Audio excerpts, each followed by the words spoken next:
درود دوستان.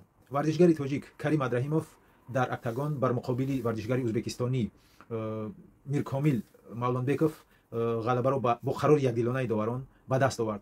مسابقه خیلی جالب بود چون که کریم عبدالرحیموف راستا دوست می‌داره جنگ کنه و ورزشگر ازبکستانی مولانبک میرکاملوف می‌خواست که فقط گوشتین گیره و کریم عبدالرحیموف او رو نمی‌گذاشت، همیشه به قفا میرفت و راستا جنگ می‌کرد و موفق هم شد.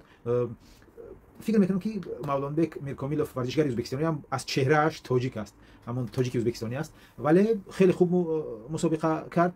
به هر حال کریم عبدالرحیموف تاجیکستانی تجربهش زیادتر است، راستا خوب جنگ میکند و غالبیت رو با قرار یک دیلانه داوران به دست آورد.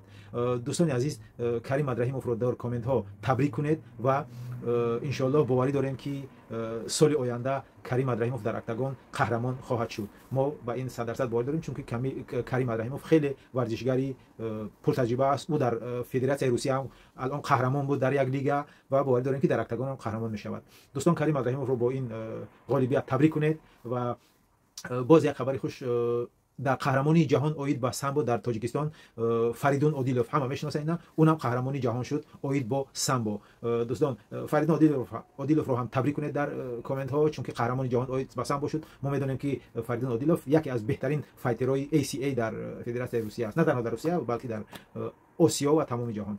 دوستان در کانال مشتی تاجیکی ابونه شوید. من همیشه خبرهای خوش و گاه ناخوش رو هم به شما پیشکش میکنم. خدا یار و یاورتان باد.